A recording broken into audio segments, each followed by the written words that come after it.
bring us down. Good evening, Baltimore. Can you hear me? Be quiet then so we can. Take it down. Take it down. Take it down. Take it down. This is a good problem to have. And it's not long the Democrats are quiet. Good evening. I'm sorry that this doesn't work better. I have to tell you, this is a great problem to have. I am Bruce Poole. I'm the chairman of the Maryland Democratic Party. And I'm here to tell you that the future of the Maryland Democratic Party and the future of Baltimore is right here in this room.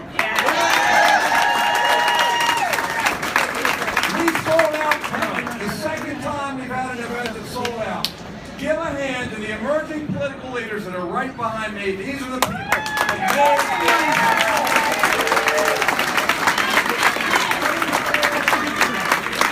if you are not up here tonight, if you want to be up here tonight, you contact us in Annapolis at the Maryland Democratic Party headquarters. We want you, I promise you, and we'll make you part of this. So, with that, I want to recognize U.S. Senator Ben Cardin. Our president's been so steady and reliable in support. It's been fantastic. We have County Executive candidates right here. We have County Executive Sharon Baker somewhere. Every single Democrat from our House of Representatives delegation wanted to be here, but they are in D.C. doing battle with the Republicans. Yeah. We need that. And with that, I want to introduce our U.S. Senator from the state of Maryland, a person who 40 years ago was told that Baltimore had no future, and she proved otherwise. A person who was told repeatedly throughout her career that she could not get it done, and she did. And now she is coming back to Baltimore. She's got a future here. We all have a future here. And with that, I am here.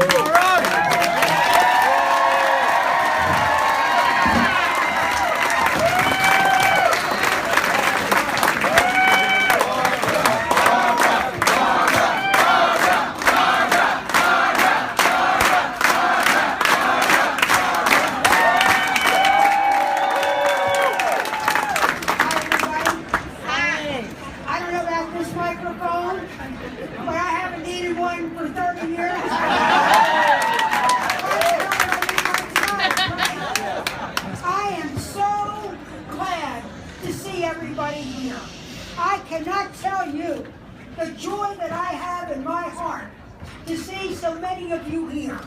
Not as a salute to me, thanks for that, from the bottom of my heart, but to show that the Maryland Democratic Party is alive, it's well, and we're ready to give them hell.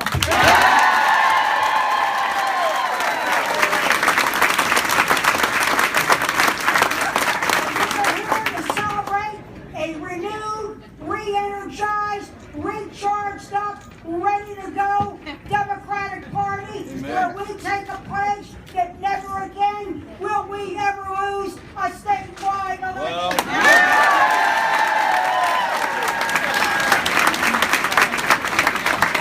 And when we turn to our members of Congress, we're going to make sure that we don't have a 90% Maryland delegation. We're going to have a 100% Maryland delegation.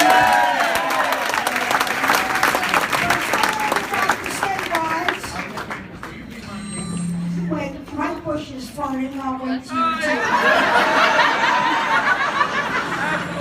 You can give her a hug, but we want money. We're getting married here. But in all seriousness, if I could have your attention, because I know it is hard without this, with this microphone. We really wanted to, when Bruce Poole and the leaders of the party said, we want to do a salute to you, Barb, I said, I didn't want a salute to me. I wanted to salute to the people who helped build our party. People who put in 3 shifts one, and that you do it on your own time, and that you do it on your own dime. You put in one shift in the marketplace to earn a living.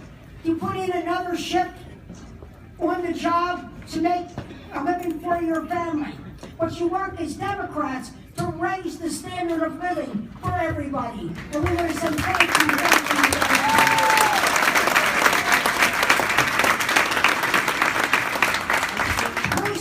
Bruce said thank you to so many of you who are here, but I'm going to thank all of those who contribute to this event, who gave money, who gave their time, who gave both. You made this great. I want to thank Martha McKenna for that great video. It's amazing what an airbrush and a hairbrush can do. I want to thank all those, though, who put this event together. And I want to thank... Are we done? I want to thank my great friend, Senator Cory Booker, for being here today.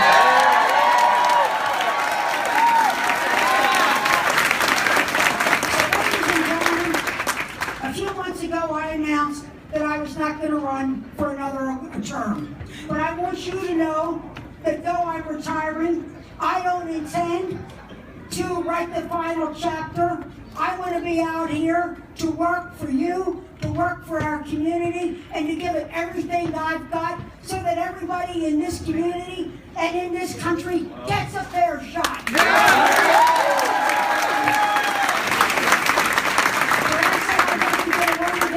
I said I didn't want to worry about my job. I wanted to worry about your job. I didn't want to worry about the next election. I wanted to worry about the next generation. And I didn't want to go around just giving political promises, saying about what I was going to do. I wanted to do it now, right here and now. To fight for jobs, to fight for justice, to fight for you.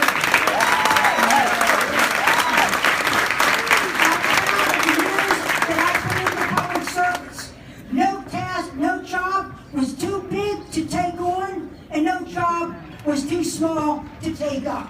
While I fought on the macro issues, I fought on the macaroni and cheese issues. When the Republicans wanted to privatize Social Security or turn Medicare into a voucher, I joined shoulder to shoulder with Ben Cardin and Paul Sarbanes and our great Democrats to fight that. But I also wanted to make sure my constituent service was there so that nobody should ever have to feel that they need to get a lawyer in order to get their Social Security check. Call your senator. And I would fight for our veterans. We wanted to make sure that while they fought over there, they would have jobs and health care when they came back here. But I also believe with my constituent service, if you are willing to stand on the front line for your country, you shouldn't have to stand in a line to get your disability benefits. But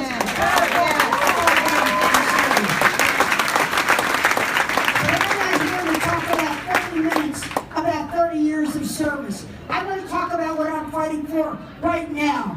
Joining with Ben, joining with Cory, joining with the Democrats, because we do have a future. We want to make sure that we do something about income inequality in this country. We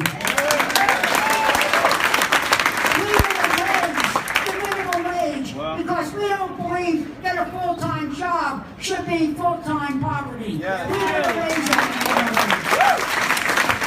And we want to finish the job that we started with Billy Ledbetter to make sure we women get equal pay for equal work.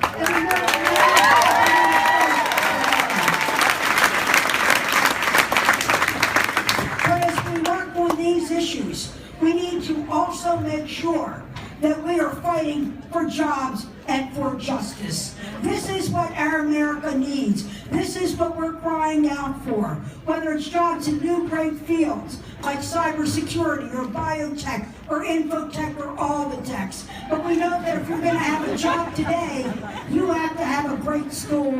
If you're going to have a job tomorrow, you need to have a great school now.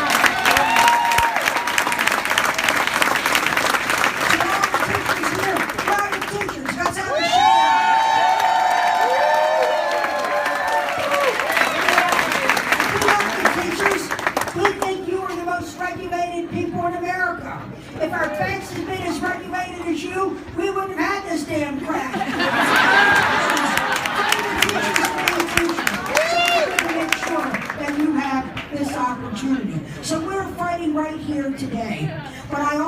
want you to know that I'm going to stand up for tomorrow. Whether I'm at this podium, or whether I'm in a classroom, or whether I'm sitting there with a nonprofit in a couple of years, I'm going to stand up for a better tomorrow. I'm going to stand up where nobody is redlined or sidelined because of what they look like, how they pray, or who they love.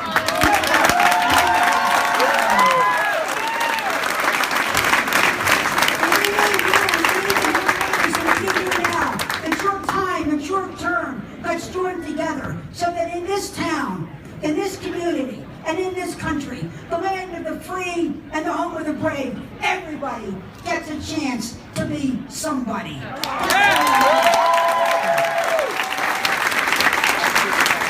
as you can see, I am shy, even though I might be retiring from this job.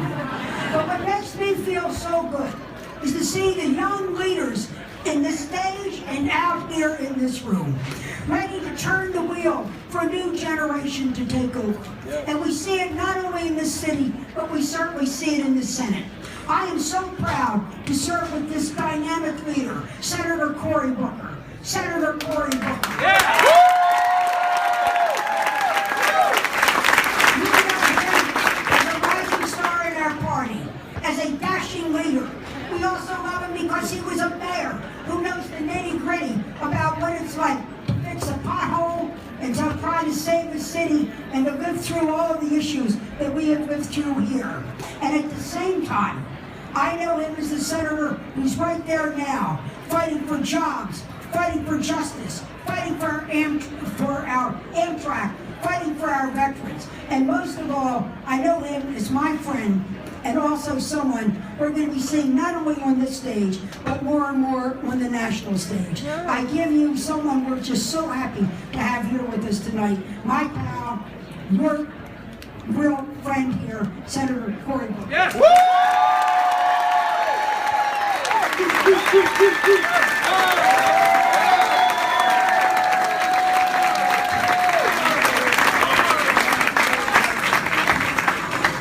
All right, Maryland! I'm going to use this little pole here.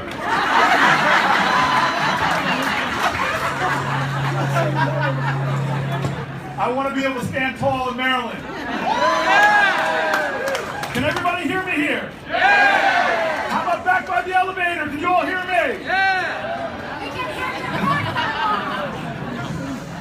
Look, I am proud to be in this room right now for a lot of reasons. And I want to say first and foremost that if you look around to the people around you, you're going to see this when the conventions happen. When you look around this room, remember this room when you look at the Republican National Convention. Remember this room. This room is a representation of our nation. This room represents the full rainbow of our country. But more than this, when I stand here right now and I look around this room, I am telling you it reminds me of gatherings throughout our history. Some of them were in church basements where people gathered together to plot and plan for a better America. Some of them were barnyards where people plotted and planned infrastructure, not Amtrak, but the Underground Railroad, to make sure we march towards freedom.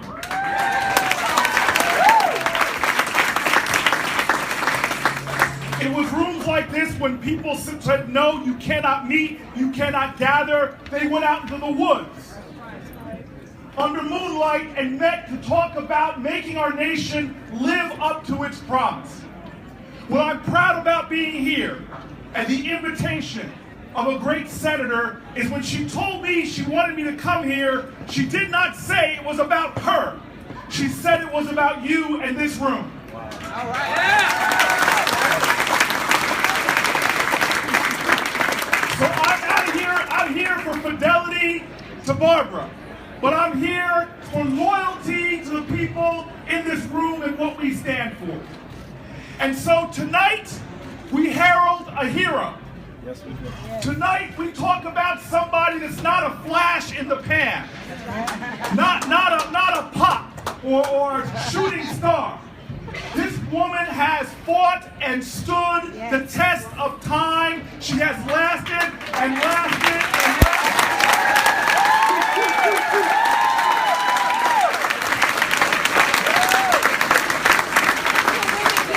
She makes the Energizer Bunny just quit and walk away. And this is what I want to tell you tonight. I can stand here and read off the reasons why she makes me happy. I'm telling you right now, before I even got to the Senate, when they were talking about fair pay, she didn't talk, she did something about it and got the Lilly Ledbetter law passed.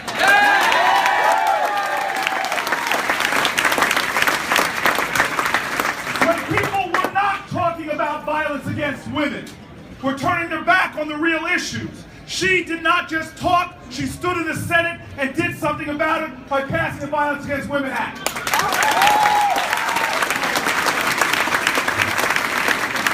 When they came after our elders, and when they came after our sick, she didn't just let them come by standing the barricades, she fought back and protected Social Security and Medicare.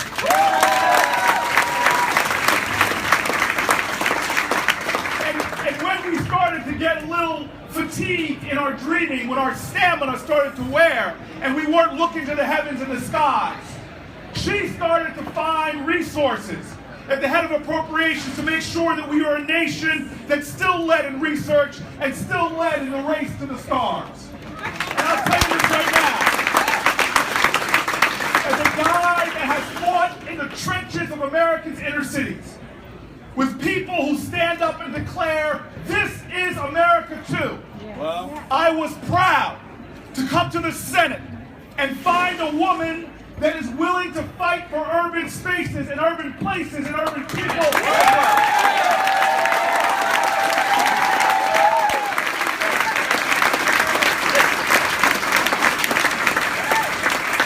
When I once said to one of my colleagues, I am the fourth ever elected African American in the history of our country, she said, my colleague responded to me, oh, you must not be counting Barbara.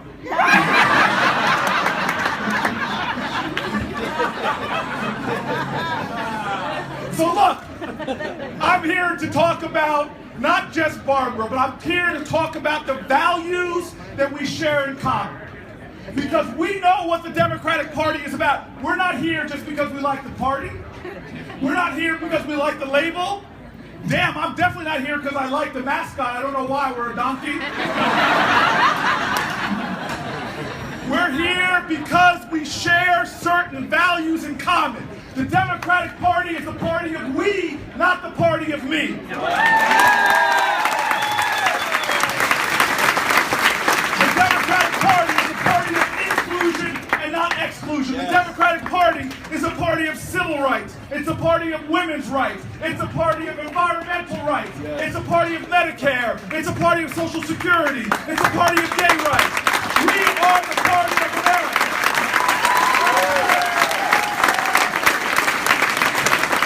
And so, when I have a serious sister who represents every one of those values, I want you to know that I want to give 3 simple values to you that represent us as a party, but really represent her as a woman.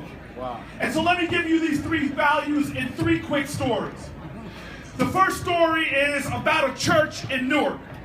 And the church in Newark, it had a problem because these 2 young boys, 2 young members of the church, causing all kind of trouble, cutting up. Everybody tried to get these kids to try to behave, the deacon, the head of the choir. Finally, the pastor said he had to do something about it himself.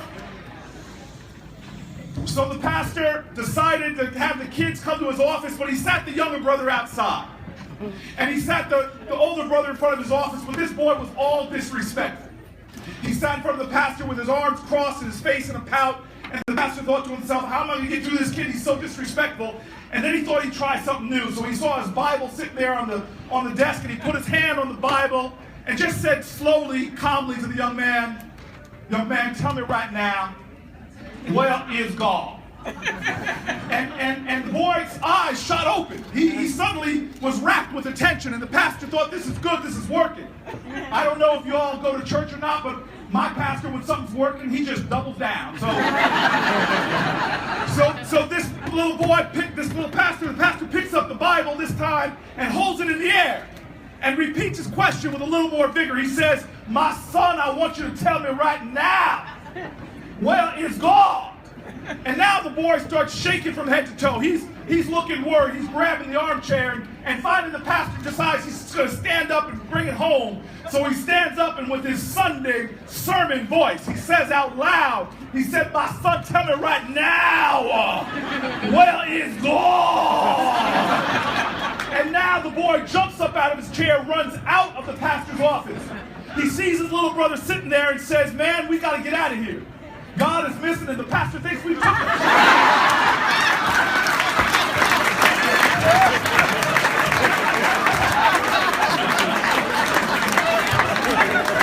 Value number one, evidence the entire career of this senator, and that must be evidenced by the Democratic Party of Maryland, is that when things are going bad, you don't just sit around and start asking yourself, well, where is God?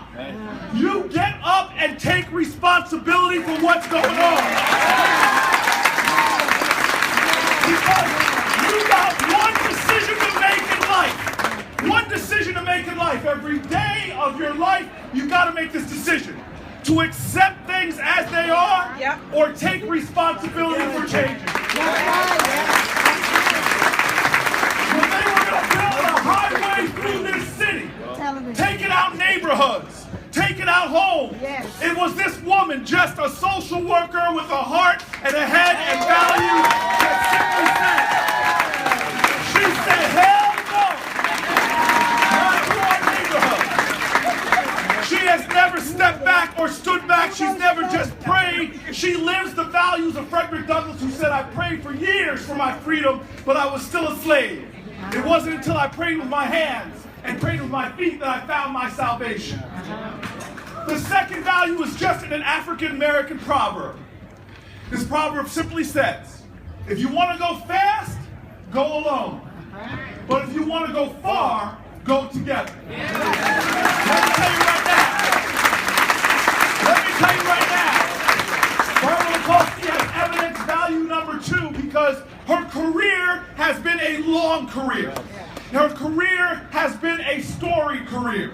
Her career has been one of trailblazing, but she did not go from a city council person in Baltimore to being the first woman from this state in the United States Senate. She didn't go that far because she went alone. She went that far because she took Maryland with her every step of the way.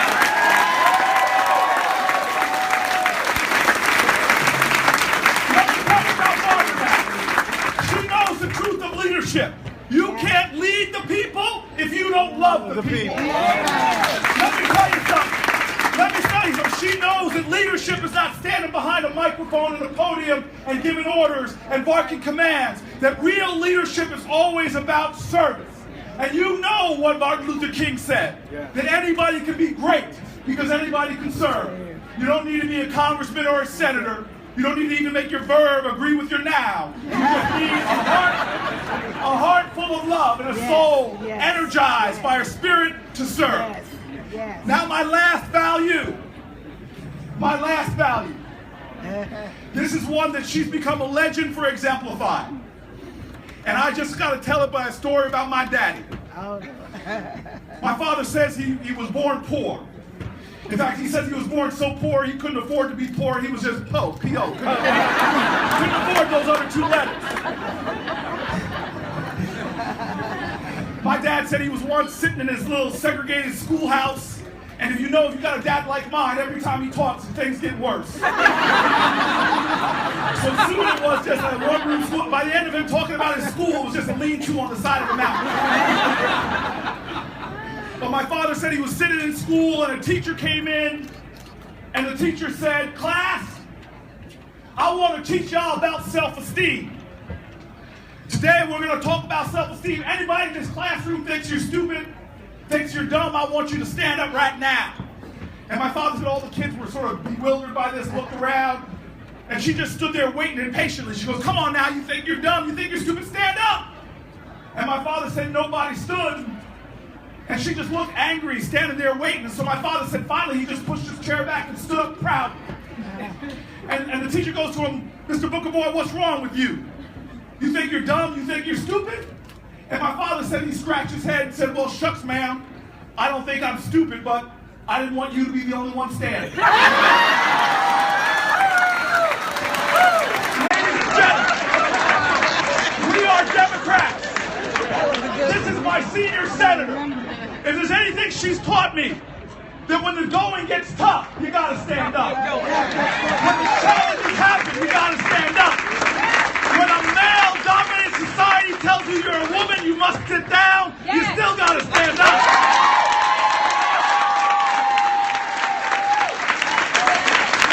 When the role models of inner-city kids are not valued as much as rich kids, you gotta stand up.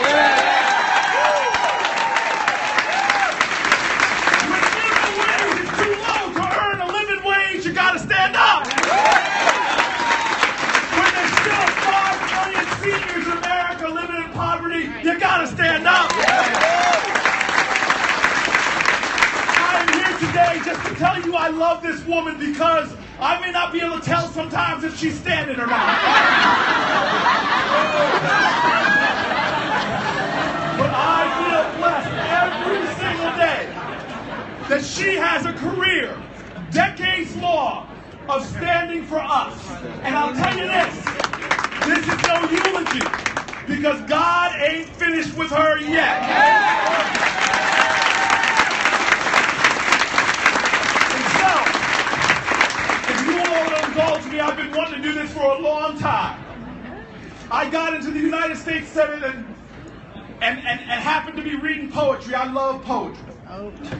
And one day I read this poem and I just started laughing in my office because I felt that Maya Angelou wrote this poem just about Barbara Mikulski. And if you'll allow me to end on this poem dedicated to her, some of the lines are going to make you laugh when you think about her.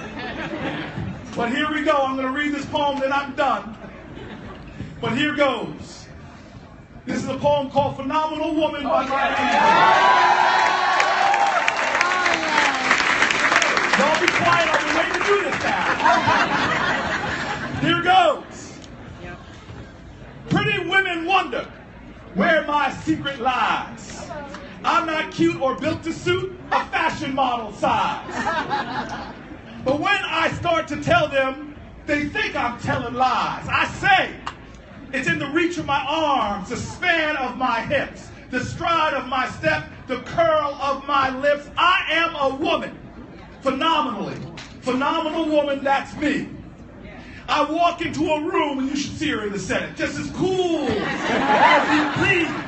And to a man, the fellows stand or fall down on their knees. You should see what she does to those Republicans.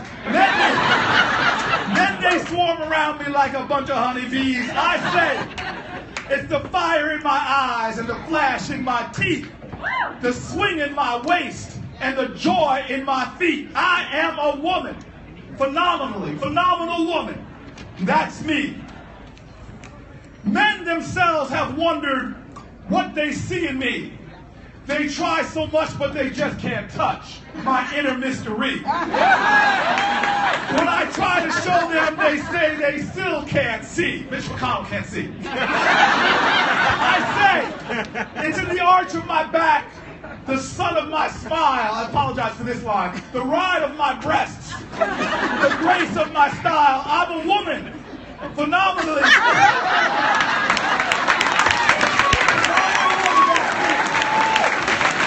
Here we go, bringing it home.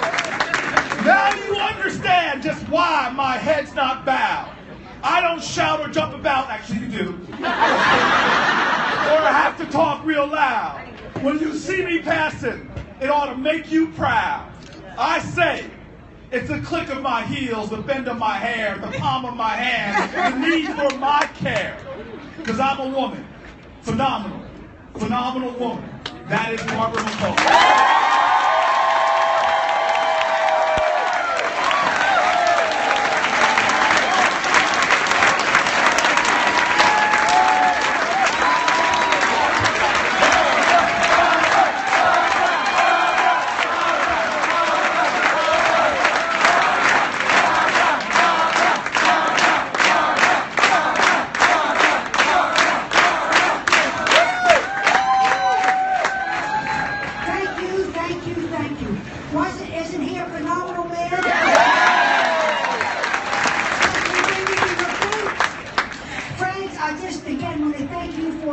a spectacular evening. Senator Booker, you warmed our hearts, you energized us, you motivated us, and now, friends, we can't just see this evening as an event. We got to see it as a springboard. Let's get our shoulders to the wheel. Let's get out there, organize, mobilize. Victory is ours in 2016. We're all in it together. Let's be in it together. God bless you.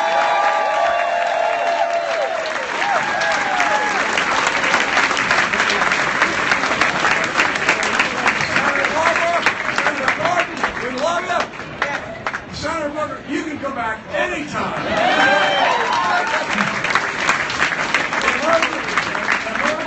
Emerging leaders, thank you for making this a success. Senior electeds, thank you for being here and being a part of this. And stay tuned. This is a start. We have many more things to come. Tune in to our website, the Maryland Democratic Party, and God bless.